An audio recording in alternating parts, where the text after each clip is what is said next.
Friends, Radhe Radhe. তোমরা কেমন আছো? আমাদের এখানে 4-5 দিন ধরে বৃষ্টি হচ্ছে। সব সবজিগুলো বুড়ো হয়ে যাচ্ছে, বৃষ্টির জন্য কোনো সবজিই তুলতে পারছি না। তাই এখন এলাম হারভেস্ট করার জন্য। প্রথমে আমি আমার উঠানোর সামনে বেগুন তুলে নিলাম। আর আজকে আমার এই হারভেস্টিংয়ে সহায়তা করছে, অর্থাৎ ভিডিও করায় সহায়তা করছে আমার ক্যামেরাম্যান, অর্থাৎ আমার মেয়ে। তারপর আমি দ্বিতীয় যে সবজিটি হারভেস্ট করলাম সেটি হলো মিষ্টি করলা বা কাঁকরোল।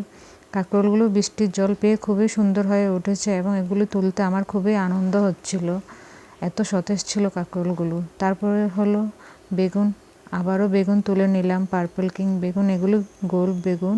এই বেগুনগুলি বৃষ্টির জল পেয়েও খুব সুন্দর হয়ে উঠেছে। তারপর আমি 3টা পুঁই শাক কেটে নিলাম। পুঁই শাকগুলো এত সুন্দর লাগছিল, কাটতে ইচ্ছে করছিল না, কিন্তু এগুলো কাটতে তো হবেই, না হলে এগুলো আরও বেড়ে যাবে।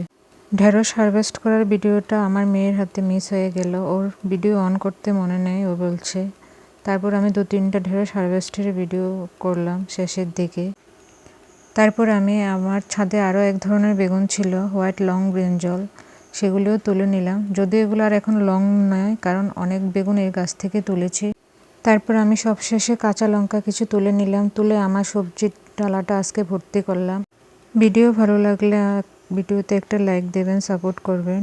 এই হলো আমার আজকে সবজির ডালা। পুরো ভিডিও দেখার জন্য অসংখ্য ধন্যবাদ।